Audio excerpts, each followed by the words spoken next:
प्रभु यीशु मसीह के मधुर नाम में आपको मेरा नमस्कार। आज की सुबह एक बार फिर से परमेश्वर ने हमें ये सौभाग्य दिया है कि हम परमेश्वर की आराधना करने के लिए इकट्ठे हुए हैं।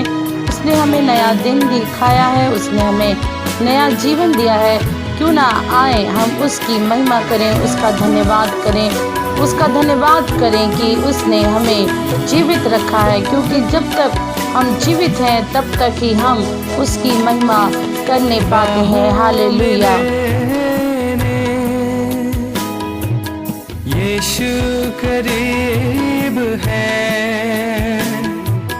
यीशु करीब है, आंसू मिटाने यीशु करीब है, यीशु करीब है, छोड़ेगा ना तेरा साथ, वो हर पल करीब है, बाहों में लेने। प्रिय भाइयों बहनों, आज की सुबह आइए हम मनन करेंगे नीति वचन और उसके 3 अध्याय में, जिसका हेडिंग है युवकों को सलाह। आज मैं जवानों से बातचीत करना चाहती हूँ और इस वचन के अनुसार राजा सुलेमान अपने वचन में यूँ लिखता है, हे मेरे पुत्र, मेरी शिक्षा को ना भूलना, अपने हृदय में मेरी आज्ञाओं को रखे रहना, क्योंकि ऐसा करने से तेरी आयु बढ़ेगी और तू अधिक कुशल से रहेगा। मेरे प्रिय भाई बहनों, से सेलिब्रिटीज, बहुत से बड़े बड़े लोग, ऐसा सुनाई पड़ता है कि या तो वे बीमारी से उनकी मृत्यु हो गई या फिर उन्होंने सुसाइड कर लिया, उन्होंने आत्महत्या करके उनका जीवन जो है वो नाश कर दिया गया। और इसी बात को जब यहाँ पे सुलेमान कहता है कि यदि तू परमेश्वर की शिक्षा को ना भूले और उसकी आज्ञाओं को अपने हृदय में रखेगा तो ऐसा करने से तेरी आयु बढ़ेगी। यहाँ पे परमेश्वर का वचन हमें बताता है कि हम किस तरीके से अपनी आयु को बढ़ा सकते हैं और बहुत अधिक दिन तक कुशल से रह सकते हैं। मेरे प्रिय बच्चों, आज की सुबह मैं आपसे ये कहना चाहती हूँ कि यदि आप अपने माता पिता का आदर करेंगे, उनकी शिक्षाओं को अपने हृदय में रखेंगे और उनकी आज्ञाओं पर चलेंगे और उनके साथ साथ परमेश्वर की आज्ञाओं को भी अपने हृदय में रखते हुए उसके अनुसार चलेंगे, तो निश्चय ही आपकी आयु बढ़ेगी और असमय मृत्यु को आप प्राप्त नहीं करेंगे। परमेश्वर का वचन ये कहता है। फिर आगे वो लिखता है, कृपा और सच्चाई तुझसे अलग ना होने पाए, वरन उनको अपने गले का हार बनाना और अपनी हृदय रूपी पटिया पर लिखना, तो तू मनुष्य और परमेश्वर दोनों का अनुग्रह पाएगा, तू अति बुद्धिमान होगा। वचन यूं कहता है कि यदि आपको परमेश्वर और मनुष्य दोनों का अनुग्रह चाहिए इस पृथ्वी पर और आप बुद्धिमान होना चाहते हैं, तो आप ऐसा करें कि कृपा सच्चाई को अपने आप से अलग ना करें। निरंतर अनुग्रह और सच्चाई जो है वो आपके जीवन में रहने पाए, आप उसको अपने गले का हार बनाइए।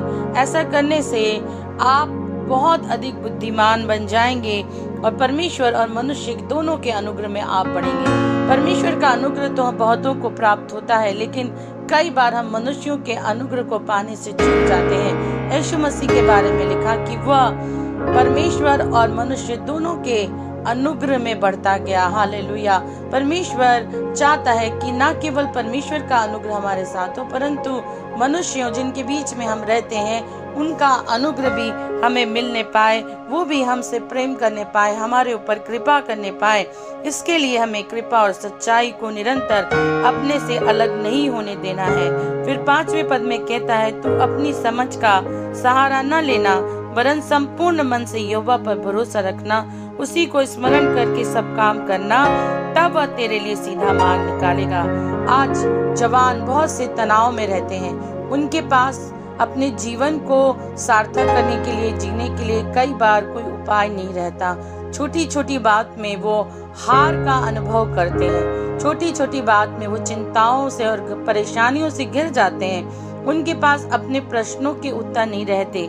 लेकिन यहाँ पर लिखा है कि यदि हम अपनी समझ का सहारा न लेकर पूरी तरह परमेश्वर पे भरोसा रखकर काम करेंगे तो वो हमारे लिए सीधा मार्ग निकालेगा, मतलब वो हमारे मार्ग को सीधा करेगा। ऐसा जो आने वाली हमारी मार्ग में बाधाएं हैं, अड़चन है, कठिनाइयां हैं, वो सब को दूर करेगा और वो हमें हमेशा ऐसे मार्ग पर लेकर चलेगा जो हमारे लिए सरल हो, सीधा हो।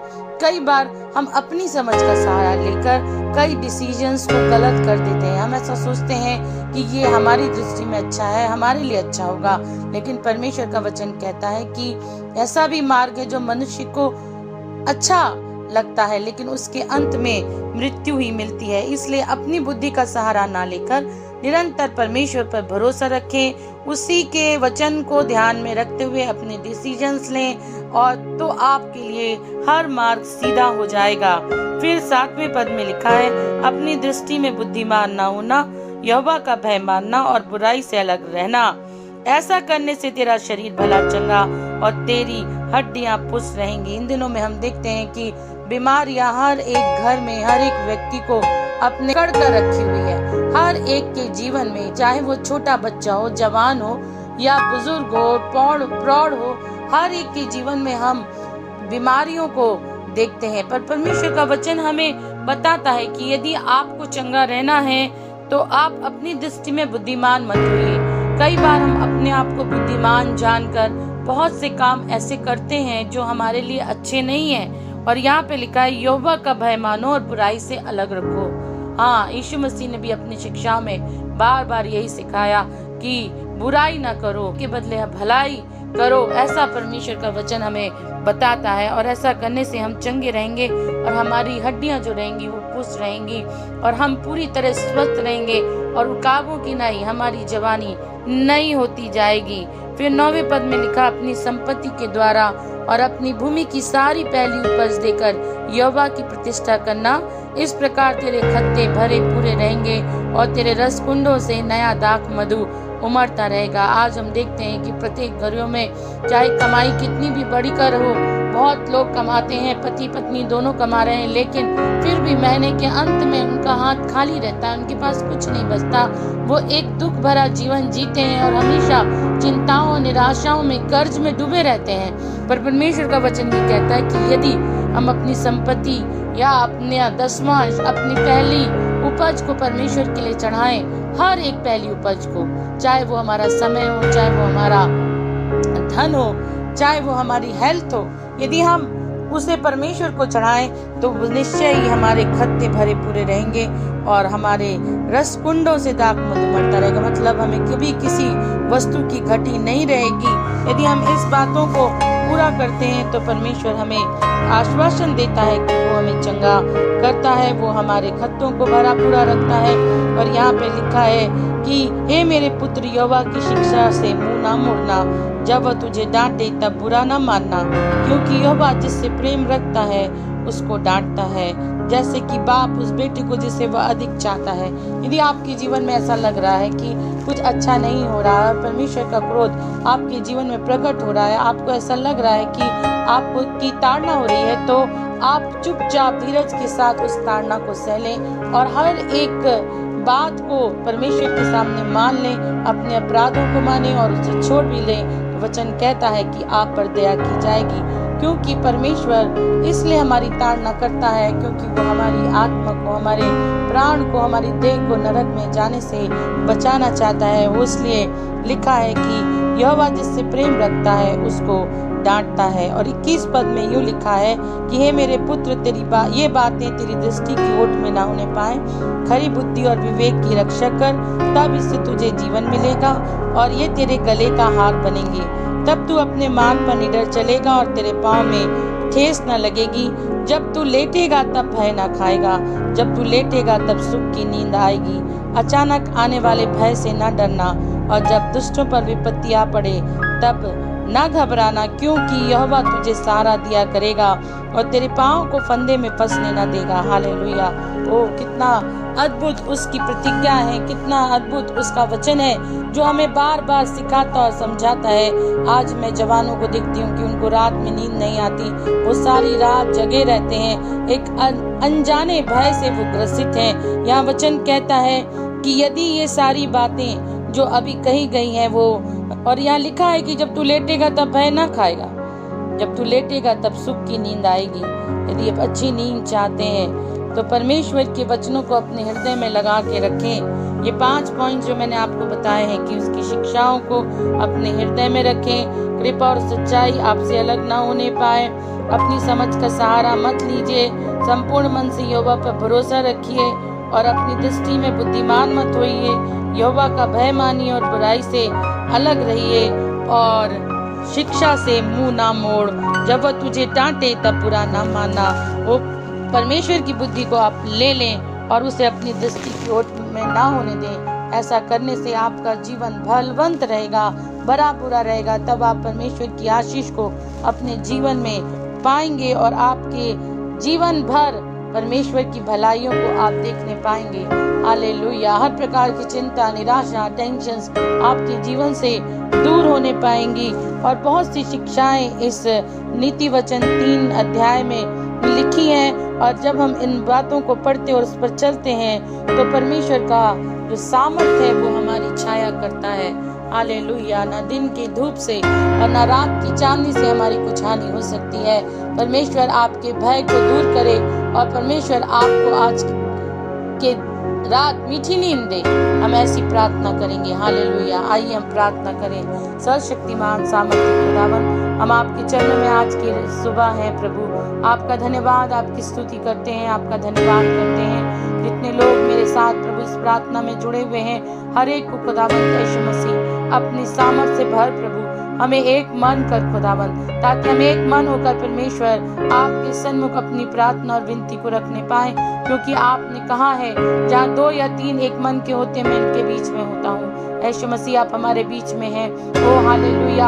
आपका वचन हमारे बीच में है, आपका नाम हमारे बीच में है, आपका पवित्र आत्मा हमारे बीच में है प्रभु जी, जिसने हमें दूर होकर भी आपस में एक दूसरे के साथ जोड़ रखा है प्रभु।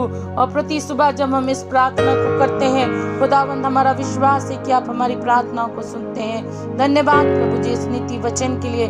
धन्यवाद प्रभु जी इन शिक्षाओं के लिए जो हमारे पाँव के लिए दीपक और हमारे मार्ग के लिए उजियाले का काम करती हैं। खुदावंद आज की सुबह मैं जवानों को आपके हाथों में रखना चाहती हूँ, जवान होते बच्चों को आपके हाथों में रखना चाहती हूँ। मैं जानती हूँ परमेश्वर की शैतान बहुत ही चालाकी से चाहता है कि हमारे बच्चों और जवानों को मिटा डाले। ओ प्रभु, इन दिनों में जब हम देख रहे हैं कि बहुत से जवान अपने आप को नष्ट कर रहे हैं, बहुत से जवान बीमारी में फंसे हुए हैं, बहुत से जवान परमेश्वर मृत्यु की ओर जा रहे हैं परमेश्वर, बहुतों का जीवन नाश हो चुका है खुदावन, बहुत छोटी उम्र में लोग मर जा रहे हैं प्रभु, कोई एक्सीडेंट से, कोई बीमारी से, और कोई स्वयं अपने आप को खत्म करके खुदावन। ओ मेरे राजा, मेरे स्वामी, इस समय मैं इन बच्चों और जवानों के लिए प्रार्थना करती हूँ, क्योंकि हमारे देश में प्रभु जी एक बड़ी संख्या जवानों की है प्रभु जी। ये देश प्रभु जी जवानों से भरा हुआ है। ओ खुदावंत, ये देश का भविष्य ये जवान है प्रभु जी, हमारे समाज का भविष्य जवान बच्चे हैं खुदावंत। ओ प्रभु ने मैं आपके लहू में ढांप देती हूँ, आपकी सामर्थ उनके ऊपर छाया करने पाए, उनकी चिंता, उनकी निराशाएं दूर होने पाए। आज की इस वचन के द्वारा प्रभु जी वे आशीष पाने पाए, वे इन शिक्षाओं को अपने हृदय में रखने पाए, वे आपकी शिक्षा और आज्ञाओं पर चलने पाए, आपका भय मानने पाए, अपनी समझ का सहारा न ले तो वे संपूर्ण मन से आप पर भरोसा रखने पाए, अपने माता पिता का आदर करने पाए। ओ खुदावंत यीशु मसीह, अपनी दृष्टि में बुद्धिमान न होने पाए। ओ प्रभु सहायता करें कि कृपा और सच्चाई को वो अपने गले का हार बना सके, निरंतर वे सच्चाई में चलने वाले हो सके, झूठ उनके जीवन से पूरी तरह जाने पाए। ओ हर प्रकार की नशे की आदत यीशु मसीह के नाम से उनके जीवन से जाने पाए। आप प्रभु जी हम चाहते हैं कि उनकी आयु बढ़ने पाए प्रभु। शैतान हमारे जवानों को बहुत कम आयु में प्रभु जी नाश कर रहा है। ओ प्रभु, बहुत सारे जवान आत्महत्या की ओर जा रहे हैं खुदावन। इच्छाओं को पाए हुए लोग भी खुदावन अपने जीवन को नष्ट कर रहे हैं खुदावन। ओ प्रभु, उनके कानों में आपका वचन नहीं पहुंच रहा। मैं इन जवानों के लिए प्रार्थना करती हूँ, उनके कानों को खोल दें प्रभु। आपकी तरस और आपका अनुग्रह इनके ऊपर छाया करने पाए। ओ प्रभु, इनकी आंखें ज्योतिर्मय हो जाएं परमेश्वर, ताकि परमेश्वर ये आपके प्रकाश को समझने पाए, आपके वचन को जानने पाए प्रभु। प्यारे खुदावंद, हर प्रकार के भय की आत्मा इनके जीवन से जाए। वो शैतान जो फुसफुसा के इनके जीवन में निराशा और चिंताओं को डालता है, ओ प्रभु जी, जो ये बच्चे छोटी उम्र से लव अफेयर्स में फंस जाते हैं खुदावंद, और उसी को अपनी सारी जिंदगी समझ लेते हैं। ओ एक इंसान के धोखा देने से वो अपने जीवन को नाश कर देते हैं खुदावंद। ओ प्रभु जी, वो सारे धोखे की आत्मा, वो सारे झूठ और मक्कारी की आत्मा यीशु मसीह के नाम से इन जवानों के जीवन से जाने पाए। यीशु, मैं ऐसी प्रार्थना करती हूँ। हालेलुया। ओ प्रभु, मैं चाहती हूँ खुदावंद, हमारे जीवन में हमारे कलीसिया का एक एक जवान, ओ एक एक बच्चा, ओ प्रभु जी, आपके द्वारा संभाला जाए खुदावंद। उनके अंदर से मृत्यु का भय खत्म होने पाए यीशु मसीह। ओ उनके जीवन से परमेश्वर शैतान का भय खत्म होने पाए। ओ फेलियर का भय खत्म होने पाए। ओ विफलताओं का भय खत्म होने पाए यीशु मसीह। ओ प्रभु जी, भविष्य का भय उनके जीवन से जाने पाए। ओ परमेश्वर, पढ़ाई का भय उनके जीवन से जाने पाए। हालेलुया। ओ शैतान की हर एक युक्तियां जो इन जवानों को वार कर रही हैं, उन्हें डिप्रेशन में डाल रही हैं, ओ यीशु मसीह के नाम से डिप्रेशन जाता रहे। हालेलुया। ओ अपने जीवन को नष्ट करने की सोच इन जवानों के जीवन से छाए। ओ प्रभु जी, इनके अंदर लड़ने की सामर्थ्य दीजिए। ओ प्रभु जी, इन्हें योद्धा बनाइए, ताकि हर परिस्थितियों में ये युद्ध करने पाए और परमेश्वर अपनी कमजोरियों पर विजय पा सके, अपनी आदतों पर विजय पा सके, क्योंकि आप विजय देने वाले परमेश्वर हैं। आपका वचन कहता है कि आप हमें जय देते हैं, आप हमें जयवंत करते हैं। ओ प्रभु, हर एक उस भाई बहन के लिए मैं प्रार्थना करती हूँ जो इस समय डिप्रेशन में है, ओ निराशा में है, ओ खुदावन, जिन्होंने प्यार में धोखा खाकर ये समझ रहे हैं कि उनका जीवन खत्म हो गया। ओ प्रभु जी, एक मनुष्य पे भरोसा रख रहे हैं। आपका वचन कहता है कि जो मनुष्य पे भरोसा रखता है वो श्रापित है, और जो परमेश्वर आप पर भरोसा रखता है वो धन्य है। ओ प्रभु जी, हमारा ध्यान, इन जवानों का ध्यान, इन लोगों का ध्यान परमेश्वर, इन भाई बहनों का ध्यान परमेश्वर मनुष्यों पे ना होकर खुदा आपकी ओर होने के लिए हम प्रार्थना करते हैं। ओ परमेश्वर, हम इनको आपके हाथों में सौंप देते। परमेश्वर, आप बड़ी दया करें, सहायता करें। जो एग्जाम्स दे रहे हैं प्रभु, बुद्धि और ज्ञान से भरे। आपने कहा प्रभु जी कि आप जब मनुष्य सच्चाई पर चलता, आप उसे बुद्धिमान कर देते हैं, क्योंकि बुद्धि आप ही के हाथों में है। आप प्रभु जी, बुद्धि, धन, दीर्घायु सब कुछ देने वाले परमेश्वर आप ही हैं। हालेलुया। प्रभु जी, आप इन जवानों को उठाएं प्रभु जी, सहायता करें कि ये जवान प्रभु जी नाश होने से बच जाए। समय रहते प्रभु ये आपको अपना उद्धार करता ग्रहण करने पाए। ओ प्रभु, सहायता करें कि अपनी जवानी में प्रभु जी आपको अपना उद्धार करता ग्रहण करें, आपके पीछे चलें, क्योंकि इस संसार में एकमात्र आशा आप ही है प्रभु। संसार तो धोखेबाज है, संसार तो निराशा से भरा हुआ है, अंधकार से भरा हुआ है। हाँ प्रभु, वो जवानों को आकर्षित तो करता है, लेकिन अंत में परमेश्वर उनके जीवन में दुख और तकलीफों को डालता है। ओ प्रभु, सहायता करें कि बच्चे संसार से बच जाएं। प्रभु, मैं ऐसी प्रार्थना करती हूँ। खुदावन, जिन्हें रातों को नींद नहीं आती, उन्हें दीजिए कि वो आपके वचन को सुनने वाले, समझने वाले, इस पे चलने वाले बने, ताकि उन्हें एक अच्छी नींद आए। ओ प्रभु, मैं चाहती हूँ कि जितने जवान रात में सोते नहीं, ओ प्रभु, आज के दिन परमेश्वर आप उनकी सहायता करें कि प्रभु उन्हें एक अच्छी नींद आए। खुदावन, वे भरपूर नींद लें। ओ परमेश्वर, उनका डिप्रेशन पूरी तरह से जाने पाए। हालेलुया। ओ प्रभु, सहायता करें कि वे सारे गंदी बातों को प्रभु जी, मोबाइल गेम्स को, ओ टीवी को, नाना प्रकार की फिल्मों और नाना प्रकार की ऐसी बातों से खुदावन जो उनके जीवन को नाश करी, प्रभु उनसे वो बचे रहें। मैं ऐसी प्रार्थना करती हूँ खुदावन, हर एक बच्चा परमेश्वर अपने माता पिता का आदर करे, और परमेश्वर अपनी पढ़ाई को पूरा करे, और परमेश्वर मेहनत करे, क्योंकि आप मेहनत करने वालों को प्रभु जी फल देने वाले परमेश्वर हैं। हालेलुया। आप परिश्रम का फल देते हैं खुदावन। ओ प्रभु, आपने कहा है सब परिश्रम करने वालों और बोझ से दबे लोगों मेरे पास आओ, मैं तुम्हें विश्राम दूंगा। हाँ परमेश्वर, आप चाहते हैं कि आप हमें विश्राम दें, आराम दें। उन्हें दीजिए कि प्रभु जी हम सब प्रभु जी इस बात की गहराई को समझने पाएं और अपना बोझ आपके ऊपर डालने पाएं। हालेलुया। ओ प्रभु आप शांति के राजकुमार हैं, क्योंकि जब आप किसी के मन में आते हैं प्रभु अपनी शांति से भर देते हैं। हर एक को प्रभु आज की सुबह आप अपनी शांति को दें। ओ प्रभु हर एक के मन को हल्का कर दें। हर एक का शोक जो है प्रभु आनंद में बदल जाए। ओ हर एक का विलाप नृत्य में बदल जाए। ऐसी प्रार्थना मैं करती हूँ। इस विनती को हमारे उद्धार करता प्रभु यीशु मसीह के नाम से मांगती हूँ, आमीन। दुख में अंधे के कल में जीवन के हर एक वीराने पल में, तूफानों में आग में यीशु रहेगा साथ। तूफानों में आग में यीशु रहेगा साथ। बाहों में लेने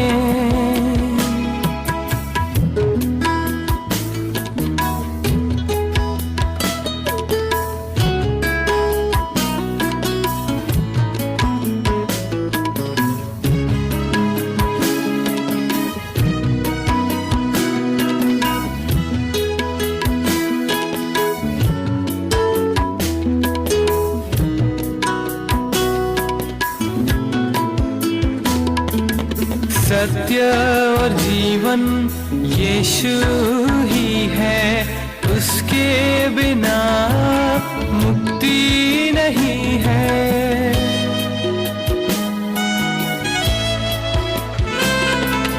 सत्य और जीवन यीशु ही है, उसके बिना मुक्ति नहीं है। यीशु हमारी रोशनी है, प्रेम उसका अपार। यीशु हमारी रोशनी है, प्रेम उसका अपार। बाहों में लेने यीशु करीब है, यीशु करीब है। आंसू मिटाने यीशु करीब है, यीशु करीब है। छोड़ेगा ना तेरा साथ, वो हर पल करीब है।